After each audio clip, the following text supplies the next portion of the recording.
கட்சிக்கு களங்கம் விளைவிக்கும் வகையில் நடந்து கொண்ட மதுரை மாவட்டத்தைச் சேர்ந்த அழகிரி ஆதரவாளர்கள் 5 பேரை பொதுச் செயலாளர் அன்பழகன் சஸ்பெண்ட் செய்துள்ளார்.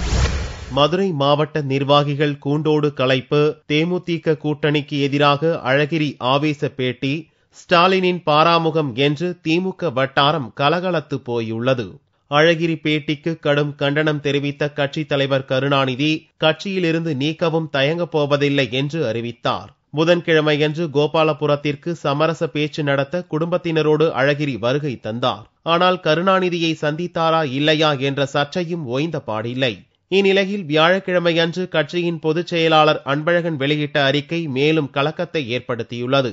ஒழுங்கு நடவடிக்கை என்ற பெயரில் அன்பழகன் வெளியிட்ட அறிவிப்பில் மதுரையில் கட்சிக்கு களங்கம் விளைவிக்கும் வகையிலும் கட்டுப்பாட்டை மீறியும் சுவரொட்டிகள் ஒட்டப்பட்டது குறித்து தலைமையின் கவனத்திற்கு வந்தவுடன் கட்சித் தலைவர் கருணாநிதி 2ஆம் தேதி கண்டித்ததையும் கடும் நடவடிக்கை மேற்கொள்ளப்படும் என்று எச்சரித்ததையும் நினைவுபடுத்தியுள்ளார். இந்நிலையில் எச்சரிக்கையையும் மீறி இதுபோன்ற நடவடிக்கைகளில் ஈடுபட்டு வரும் மன்னன், எழில் மன்னன், முபாரக் மந்திரி, அன்பரசு இளங்கோ, பாலாஜி ஆகிய 5 நபர்களை தற்காலிகமாக நீக்கி வைக்கப்படுவதாக அன்பழகன் தெரிவித்துள்ளார். கட்சியின் இந்நடவடிக்கை மதுரை மாவட்ட திமுகவை அதிர்ச்சியில் உறைய வைத்துள்ளது.